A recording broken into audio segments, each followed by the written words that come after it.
Hello class. इस video में हम डिस्कस करेंगे ईओक्यू मतलब इकोनॉमिक ऑर्डर क्वांटिटी का लॉजिक, उसके फॉर्मूले और उससे रिलेटेड क्वेश्चंस। मेरा ये सजेशन है कि आप पूरा वीडियो लास्ट तक देखें सो दैट आपको पूरा कंसेप्ट समझ में आए। वीडियो समझ में आता है, कंसेप्ट समझ में आता है तो प्लीज लाइक कीजिए, शेयर कीजिए और चैनल को सब्सक्राइब कीजिए। कुछ भी डाउट आता है किसी कंसेप्ट में तो प्लीज कमेंट बॉक्स में अपने डाउट्स पोस्ट कीजिए। तो चलिए शुरू करते हैं इकोनॉमिक ऑर्डर क्वांटिटी का कंसेप्ट।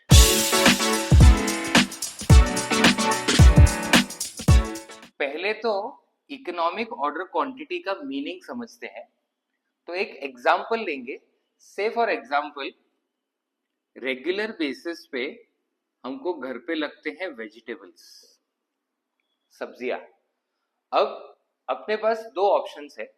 एक ऑप्शन है कि आप डेली मार्केट जाओ, हर रोज की सब्जी खरीद के लाओ, उससे उस दिन सब्जी बनाओ और फ्रेश खाओ। दूसरा ऑप्शन है आप वंस अ वीक सब्जी मार्केट जाओ, पूरे हफ्ते का सब्जी एक साथ खरीद के लाओ और फिर उसको फ्रिज में स्टोर करो और फिर डेली बेसिस पे उसमें से आप कंज्यूम कर सकते हो। अब दोनों भी सिचुएशन के बेनिफिट्स भी है और कुछ इश्यूज भी है। डेली सब्जी लाने का बेनिफिट मैंने ऑलरेडी बताया, हर रोज फ्रेश खाने को मिलेगा। बट यहाँ पे प्रॉब्लम क्या हो जाएगा, तो डेली मार्केट विजिट करने के लिए हमको कुछ ना कुछ एक्सपेंडिचर इनकर करना पड़ेगा, टाइम निकालना पड़ेगा। बट हमें कोई स्टोरेज की जरूरत नहीं पड़ेगी, फ्रिज की जरूरत नहीं पड़ेगी। वेर एज अगर हम वंस अ वीक मार्केट में जाते हैं तो उस सिचुएशन में हमारा आने जाने का टाइम और कॉस्ट बच जाएगा डेली। बट हमको एक सेपरेट रेफ्रिजरेटर लेना पड़ेगा सब्जी को स्टोर करके फ्रेश रखने के लिए, सो दैट पूरा हफ्ता वो चल सके। अब इसके बीच में एक ऐसा रास्ता होता है जिसमें ना तो हम डेली जाते हैं, ना ही वंस अ वीक, ना तो हम एकदम फ्रेश कंज्यूम करते हैं, ना ही बहुत ज्यादा फ्रिज में स्टोर करते हैं। तो ये जो इक्विलिब्रियम या बैलेंस सिचुएशन है इसको बोलते हैं ईओक्यू। अब यही हम कंसेप्ट समझते हैं ऑर्गेनाइजेशन या फैक्ट्री के पॉइंट ऑफ व्यू से। तो फैक्ट्री को रेगुलर बेसिस पे लगता है रॉ मटेरियल प्रोडक्शन करने के लिए। अब फैक्ट्री के पास भी यही ऑप्शन है। एक ऑप्शन है कि जब जब रॉ मटेरियल लगता है उसे डेली बेसिस पे, तो हर रोज सप्लायर से रॉ मटेरियल मंगवाओ, प्रोडक्शन में यूज करो और फिर दिन के एंड में रॉ मटेरियल खत्म हो जाएगा। तो यहाँ पे डेली अगर हम रॉ मटेरियल परचेज कर रहे हैं तो हमें कोई वेयर हाउस रखने की जरूरत नहीं है रॉ मटेरियल स्टोरेज के लिए। ऑन दी अदर हैंड दूसरा ऑप्शन है वंस अ वीक या फिर वंस अ मंथ हम लोग रॉ मटेरियल का ऑर्डर एक साथ प्लेस कर दे, ज्यादा रॉ मटेरियल एक साथ परचेज कर ले, उसको वेयर हाउस में स्टोर करे और फिर हर रोज थोड़ा थोड़ा रॉ मटेरियल यूज होता रहेगा। इसके बीच में एक रास्ता है जिसमें ना तो हम डेली के जितना ज्यादा फ्रीक्वेंसी में खरीद रहे हैं, ना ही वंस अ मंथ या वंस अ क्वार्टर या वंस अ ईयर खरीद रहे हैं। तो एक बैलेंस सिचुएशन। अब यहाँ पे हमने डिस्कस किया था सब्जी लेने जाने को डेली आने जाने का खर्चा होगा, तो उसको कॉस्टिंग टर्म्स में बोलते हैं ऑर्डरिंग कॉस्ट। तो अगर डेली हम लोग रॉ मटेरियल का ऑर्डर प्लेस कर रहे हैं तो सबसे पहले हमको स्टेशनरी का एक्सपेंडिचर इनकर होगा, डेली बेसिस पे डॉक्यूमेंटेशन बना के सप्लायर को ऑर्डर देना, एंड और भी कुछ ओवरहेड कॉस्ट हो सकते हैं ऑर्डर प्लेस करके मटेरियल रिसीव करने के लिए। एंड अगर वंस अ मंथ खरीदते हैं तो यहाँ पे सब्जी में फ्रिज का कॉस्ट था, यहाँ पे होगा कैरिंग कॉस्ट। कैरिंग कॉस्ट मतलब स्टोरेज कॉस्ट, जब तक रॉ मटेरियल यूज नहीं होता हमको उसको स्टोर करके रखना पड़ेगा। ईओक्यू या जो बैलेंस सिचुएशन है इकोनॉमिक ऑर्डर क्वांटिटी का, उसमें ये ऑर्डरिंग कॉस्ट और कैरिंग कॉस्ट दोनों भी बहुत ज्यादा या बहुत कम नहीं होंगे, दोनों भी बैलेंस्ड होंगे और इक्वल होंगे। अब इकोनॉमिक ऑर्डर क्वांटिटी का बेसिक फॉर्मूला जो है वो है 2 into annual requirement into ordering cost divided by carrying cost per unit per annum under root. So annual requirement मतलब पूरे साल में हमको कितना रॉ मटेरियल लगता है। ऑर्डरिंग कॉस्ट तो एक बार ऑर्डर प्लेस करने के लिए कितना ऑर्डरिंग कॉस्ट हम इनकर कर रहे हैं वो यहाँ पे कंसिडर करना है, and carrying cost per unit per annum, मतलब रॉ मटेरियल का एक यूनिट हमको पूरे साल के लिए स्टोर करना हो तो हमें कितना कॉस्ट इनकर होगा वेयर हाउसिंग के लिए। So that is carrying cost per unit per annum. ये फॉर्मूला समझने के लिए एक हम एग्जांपल भी ले लेते हैं। से फॉर एग्जांपल एक फैक्ट्री है जिसका annual requirement of raw material है 1 lakh KG,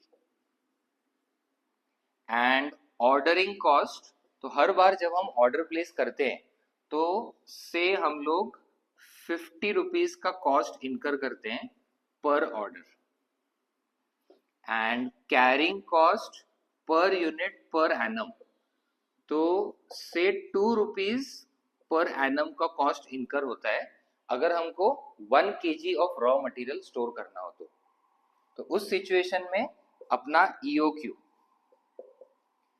2 into annual requirement है 1 लाख इंटू ऑर्डरिंग कॉस्ट है 50 rupees divided by carrying cost है 2 अंडर रूट।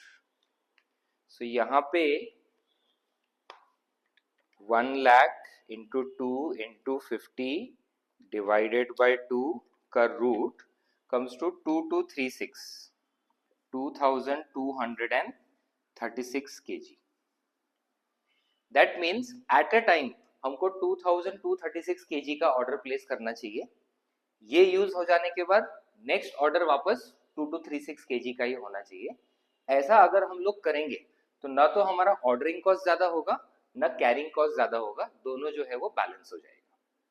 अब यहाँ पे EOQ के फॉर्मूला के साथ ऑर्डरिंग कॉस्ट और कैरिंग कॉस्ट निकालने के लिए भी फॉर्मूला है। तो सबसे पहला है टोटल ऑर्डरिंग कॉस्ट। अब ऑर्डरिंग कॉस्ट कैसे निकालेंगे, तो ऑर्डरिंग कॉस्ट हमेशा पर ऑर्डर दिया होता है, इसको हमें नंबर ऑफ ऑर्डर से मल्टीप्लाई करना पड़ेगा। तो साल भर में हम लोग कितने ऑर्डर्स दे रहे हैं, number of orders into ordering cost. अब इस क्वेश्चन में नंबर ऑफ ऑर्डर्स कैसे निकालेंगे, तो पूरे साल में हमको 1 lakh KG of raw material लगता है, एंड एज पर EOQ हम 2236 का क्वांटिटी ऑर्डर करते हैं। सो 1 लाख डिवाइडेड बाय 2236, साल भर में हमारे 44.72 ऑर्डर्स होंगे, एंड पर ऑर्डर कॉस्ट है 50 रुपीज। सो हमारा total ordering cost, so ordering cost number of orders 44.72 into 50, so ordering cost आता है 2236.06 rupees। then second है total carrying cost, मतलब साल भर में कितना एक्सपेंडिचर हमारा इनकर होगा यूनिट्स को स्टोर करने के लिए। तो यहाँ पे हमको पहले फाइंड आउट करना है कि ऑन एन एवरेज हमारे पास कितना यूनिट्स या कितना KG of raw material stock में रहता है। तो यहाँ पे जैसे हमारा EOQ 2236 यूनिट्स है, मतलब हर बार हम 2236 केजी ऑर्डर करेंगे, तो स्टार्टिंग में हमारे पास 2236 केजी का रॉ मटेरियल होगा। फिर कुछ दिनों तक ये पूरा यूज हो जाएगा और लास्ट में हमारे पास 0 केजी बचेगा। सो ओपनिंग है हमारा 2236 केजी, क्लोजिंग है 0 जब हम नया ऑर्डर प्लेस करते हैं।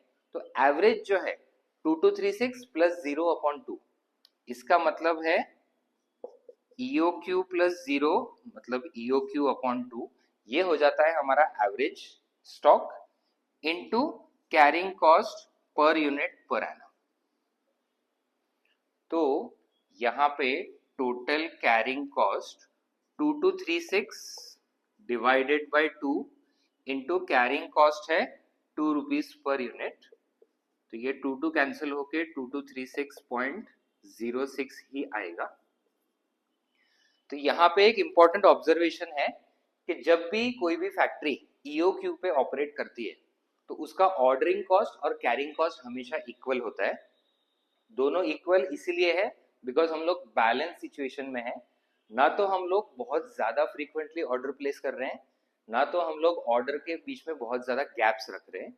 हम लोग एक बैलेंस इक्विलिब्रियम सिचुएशन में चल रहे हैं, इसलिए ये दोनों इक्वल होंगे। तो इसको EOQ पॉलिसी भी बोलते हैं। कोई भी फैक्ट्री या कोई भी ऑर्गेनाइजेशन चूज कर सकती है कि उनको ईओक्यू पॉलिसी फॉलो करना है कि नहीं, या फिर उनको कोई अलग क्वांटिटी में ऑर्डर करना है बेस्ड ऑन देयर रिक्वायरमेंट्स। सो ये हमारा ईओक्यू का बेसिक डिस्कशन हुआ, जिसमें हमने फॉर्मूले डिस्कस किए एंड एक सैम्पल क्वेश्चन लिया। नेक्स्ट वीडियो में स्टॉक लेवल जो हमने लास्ट पढ़ा है उसको हम ईओक्यू के साथ कंबाइन करके एक क्वेश्चन बनाएंगे और वो क्वेश्चन को सॉल्व करेंगे। कॉस्टिंग से रिलेटेड अलग अलग वीडियोस ऐसे ही हम लोग लाते रहेंगे, तो आप चैनल को फॉलो करें और हर अपडेट के साथ जुड़े रहें। मिलते हैं अगले वीडियो में, तब तक पढ़ते रहें।